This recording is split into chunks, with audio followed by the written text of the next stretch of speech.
Yo, so what's going on guys, it's your boy LaazrGaming. Welcome back to another GTA 5 video. Now in today's video I'm going to be showing you guys an insane unlimited money method. You could call it a money and RP method because you do also earn some very good RP using this method, but we're going to just stick to the money for now because that's what I know you guys are mainly interested in, because you guys do have the potential to earn around $500,000 every hour or around 300k every 40 minutes, which is just insane. I must also add that this is a legit method and it works on all consoles, so you guys won't get banned. That I always tell you, stay away from money glitches when you can make such good money legit. So you guys would be really stupid to take the risk right now when you can earn such good money with no risks involved.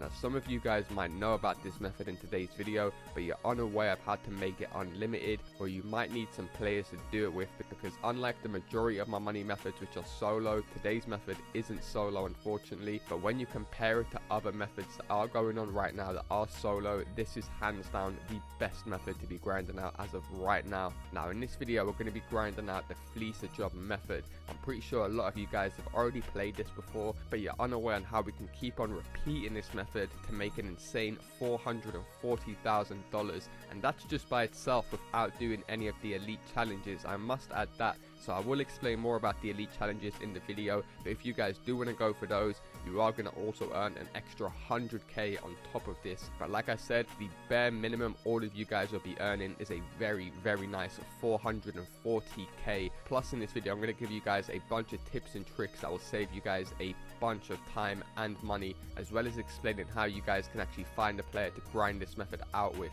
So as always, if this video does help you out in any way, shape or form, and you do want to see more epic money making guides in the future, all I ask is you return the favor with a like down below. Also feel free to subscribe as I do post the latest and greatest GTA 5 content. Without further ado, let's get into the video.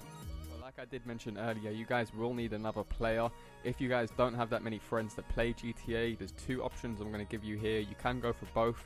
One is to destroy my GTA crew, or you can just simply leave a comment on this video saying what console you're on, have you got a headset with your gamer tag or your PSN, and I'm pretty sure someone will get back to you very quickly. So once you've got that, you've got another player, you basically need a high-end apartment. The cheapest high-end apartment to buy is a 200k one. It's called Del Piero Apartment 7. However, once you've got that, you basically want to go to the high-end heist room. And if you guys don't have any heists on this board, you probably haven't gone to visit Leicester yet, so you probably got a big L on your little GPS. Go and visit Leicester at his warehouse, because that'll basically unlock the heists for you guys. However, once you've done that, you simply want to go to your heist room and do as I do here, launch the fleecer job, which is the first heist. Everyone has it, that's the reason I chose this method. Plus, it's extremely easy. However, once you guys have launched the job, you want to get your friend in and set the difficulty at the top to hard, so you get that 1.5 RP in cash. However, once you've done that, go ahead and launch the mission. Okay, so you guys will notice once you guys launch the mission, you'll be greeted with a cutscene. There's a load of these little cutscenes in between all the missions. There's 3 parts to this heist, and seriously, it's really quick.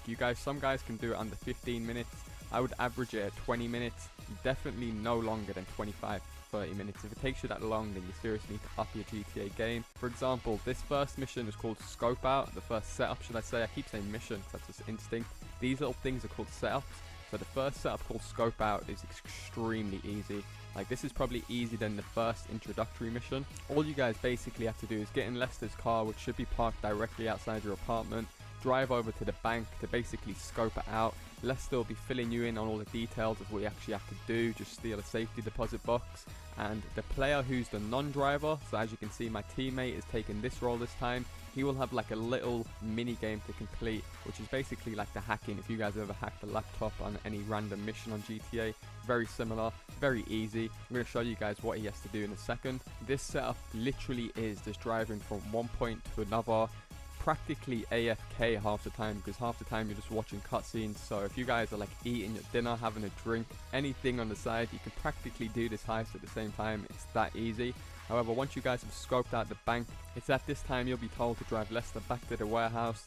While you're doing that, your teammate should be prompted with the little minigame to hack into the bank system. So this is what the minigame looks like. As you can see, you basically just got to guide one dot to the other while avoiding a few blocks. It's very easy and straightforward. If any of you guys have played that classic game on your mobile phones back in the day called Snakes, then this is exactly what it feels like. Most of you guys should get the hang of it after 1 or 2 goes. However, once you've completed that and you've dropped Lester over to his warehouse, you simply just have to get out of the car, swap cars, meet up with Lester's contact page, and then drive back to your apartment, and that is the first setup done. So it's literally playing a mini game for one of you, and then for the other one just driving from point A to point B. So very straightforward, very simple, and the best part about this first setup is you actually get rewarded with a nice 2,500 RP for literally the most basic setup known to man. However, once you guys have completed the first setup, you'll be greeted with this cutscene. It'll go straight into it, and you'll move into the second setup, which is basically to steal an armored Kuruma. If you guys haven't done this, once again, I'm going to break it down how you can do so very easily. If you guys also own a Kuruma, then it's just practically impossible to fail. However, once you guys have watched the cutscene, you'll be greeted with the lobby menu. You want to go ahead and put the difficulty to hard so you get that extra RP and cash. However, you want to go ahead and select your outfit for the job. Any outfit can do, it doesn't make a difference, just whatever you guys prefer. Now, as I did mention earlier, all it takes is for one of you to have an armored Kuruma as a personal vehicle to make this literally a walk in the park. As you can see, that's my teammate. He doesn't have an armored Kuruma, however, behind us I do. I'm pretty sure most of you guys do have an armored Kuruma, or you'll be able to find someone who does, as it is by far the most popular car in GTA 5. But this car right here, if you guys don't own it, fucking what are you doing with your life? Sorry to be frank, but you need to get this car. However, saying that, the first time I did do this setup, I didn't own a Kuruma, and we've done it our first go, so most of you guys should be able to do this. You just have to basically go to this car park, which you can see now, and then steal an armored Kuruma, funny enough, the car that we're currently in. So if you guys are going to do it on foot, there is a stairways in this car park. It shouldn't take you that long to find it. It's near a fire exit. And what you guys can basically do is just go to the door at the top floor and just keep poking your head out or shoot around the corner and just take out all the enemies. There should be a gang of like Koreans. They don't respawn or anything. This is why it's extremely easy to do on foot. So you just got to pick them off slowly. But like I said, if you guys have got an armored Kuruma, don't waste no time. Just do what we do. Drive straight in there and spray the fuck out of everyone. Leave no witnesses. However, as you can see, once you've killed everyone, the black Kuruma should just be right at the end of this car park. Jump straight out of your car, get into that car, and then from here you just basically want to deliver it to Lester. Now the driver, all you have to do is drive there.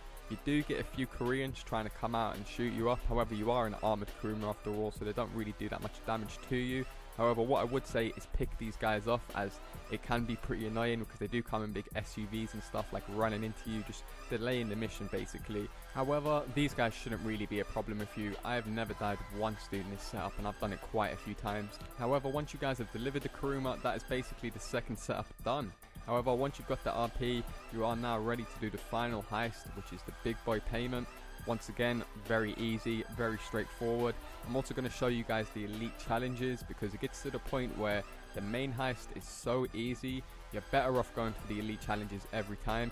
Like, I forgot about the elite challenges the first time we recorded this, so we basically done 2 out of 3 of the elite challenges without remembering the elite challenges. That's how easy they was. We done them by accident. The only elite challenge that I'm going to say for you guys to really watch out for and try and get is complete the heist in under 5 minutes 20. Now, obviously you guys are here because you want to make money and you want to make it quick and easy. So this is kind of more of an initiative, and that's kind of showing you that Rockstar saying, look, this is possible for you guys to complete this final heist in under 5 minutes, which I'm pretty sure after 1 or 2 goes, you'll notice you kind of get the hang of it more, and you should be able to smash out those elite challenges. Once again, if you do complete the elite challenges on this final heist, you will be receiving a bonus $50,000. So it really is worth going for, and considering the elite challenges are pretty straightforward and basic, as you can see on screen now, pull them up. So feel free to pause the video or even add it to your favorites so you can come back and look at these elite challenges if you are going to go ahead and do this method. So as I mentioned, complete the final heist under 5 minutes 20 seconds. Nobody gets wasted, which means nobody dies. Vehicle damage takes under 6%, and I'm going to be showing you how to do that in a second. Plus, do not use the trip skip option. Now, if you guys have played this heist before, you will notice that you can skip little parts of the driving missions that I showed you earlier.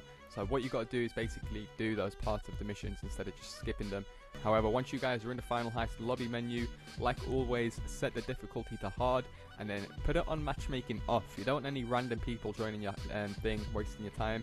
You just want to put it on invite from last job, and as you can see, my crew member shows up just on time. Now, another thing worth mentioning is before the actual heist starts, you're going to be greeted with this message board. This is basically where you can choose the job role of either player. So one of you are going to be a driller and one of you are going to be a driver. Don't worry, I'm going to show you guys both points of view in this video so you can kind of get a good idea if you haven't played this job before. However, more importantly, it's the part in the middle which you want to watch out for, and this is the percent that you get from the payout.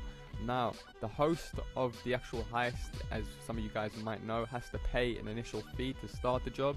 The fleeter job is extremely cheap to start, only costs around $11,000, as you can see in the top right.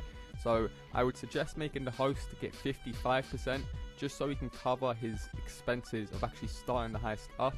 And then likewise, when you replay the mission, you'll just let your friend take the same percent you took in the first heist. So whether it's 60, 70, 80%, whatever you want to take, just make sure you know the person that you're doing the heist with. If you guys don't know it, then that's why I said just leave it at 55% so the host can cover his expenses and you're basically earning the same. However, if you do know this person, you're both on the headsets, there's no reason why you can't just let one person get 60% and the next heist let them get 60%. As long as there's a bit of trust there and you kind of know the person, you should be good to go. However, if you don't know the person, don't do the mission unless they're only taking 55% and you're getting 45%. I'm going to tell you guys straight up, there's a lot of sneaky, snaky people and you shouldn't really trust the randoms. However, once you guys have selected the percentages, you've got your costumes, you basically got to head over to Lester's and pick up the Kuruma. The driller, who I am, will have to complete another little mini game, as you can see on screen now. Very simple, it's just getting one dot to the other. Most of you guys should be able to complete these. However, once you've done that, you pull up outside the bank, as you guys can see on screen now. Once you pull up outside the bank, the driller just simply has to pull up his phone. You have to select this little app which is in the bottom right, which is going to unlock the vault for you, as you can see on screen. Now, once the vault is unlocked, you guys want to press left on the D-pad to equip your mask. Once you guys have got your mask on, you want to head inside the bank. Now, as quick as possible, you want to take out 4 security cameras. Ideally, you guys should take out 2 cameras each. The driller should take out these 2, which is basically on the way to the vault, because the other player is currently keeping crowd control. I will show you guys what he's doing in a second. However, as you can see, all you have to do is go over to this wall, press right on the D-pad, and you should start the drilling process. This is very simple. You just gotta kind of slightly hold down LT while pushing it forward. It might take a little while getting used to if you've never done it before, but most of you guys should be able to do this pretty straightforward and simple.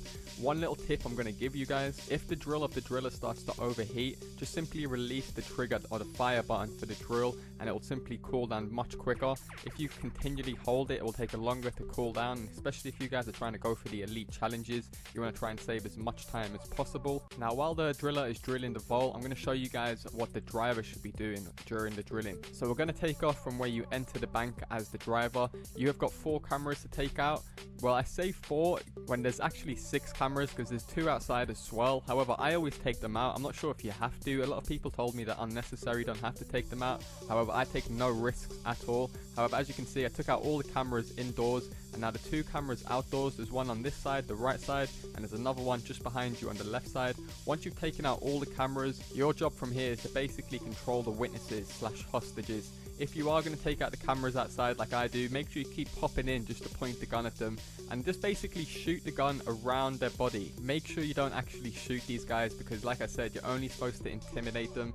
In the bottom right corner, you can see there's an intimidation bar. You just want to keep that bar full. That kind of shows you how intimidated they are. There is only 3 witnesses, 1 behind the desk and 2 on the floor, so very easy to control. Shouldn't be a problem. However, once the main driller has finished drilling, you guys want to run outside the bank and get straight back in the car. Now, I did say earlier in the video I'm going to show you guys how you can do the elite challenge where you take less than 6% car damage. So that's going to be on the driver, so I'm going to switch back to the driver's point of view. Okay, so if you guys are playing as the driver and you're talking on the headset, as soon as the guy finishes with the drill, you want to head straight outside and be ready in the car for him so he can just jump straight in, as you can see. So the police aren't in front of you. Once you've done that, you just want to take off straight away and basically just follow the route I take here. So as you can see, you can actually dodge the first 2 police barriers. However, there is one that you've got to hit on the corner. There's no way you can get around it. That is basically the 6% the game will let you take. So as you can see, I just stick to the right sides, skim past them right there like a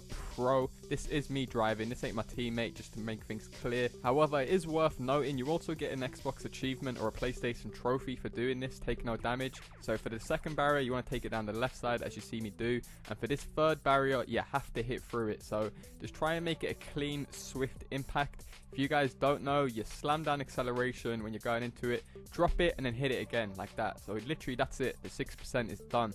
The 3 barriers are passed. All you have to do now is drive it to the cargo bob and just time it perfectly so you can land underneath it.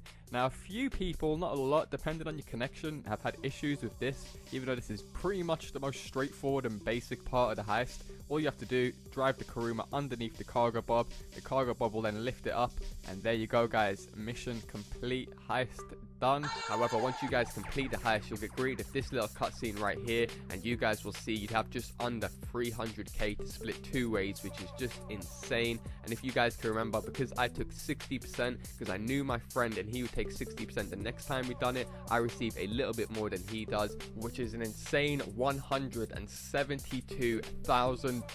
Holy fucking shit. Plus, if you want to take into account all the RP we earned, including the setups, we're going to be earning well over 17,000 RP. And another great thing about this method is once you repeat it, this will always remain the same. The final payout will never decrease or increase. It stays at around that nice 300k mark. And this time, as you guys can see, it just took us barely over 10 minutes to complete the final one, and the first 2 previous setups took about 5 minutes each. So all in all, about 20 minutes only spent in this mission. And like I did mention earlier in the video, this time I decided to take 40% because my friend took 40% last time, and as you guys can still see, it bags me well over 100k. So if you guys do want to do some very quick maths, combine this payment with my previous payment, if we was to do this heist one more time, I'd be earning a very nice $500,000 give or take for grinding this method. So hands down, one of the best methods you guys should definitely be grinding out as of right now. And like I always say, if you guys own a vehicle warehouse or a cocaine lockup, you could be selling those in between doing this method. You could easily be making over 1.1 million every single hour.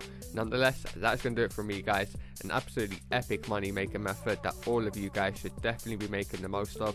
Do be sure to leave a comment down below, find some other active players to grind this out with, and as always, do be sure to smash that like button down below for more epic money and RP guides in the future, and feel free to subscribe as I do post daily GTA 5 videos. Thanks a lot for watching guys, and I'll see you in my next video. Peace.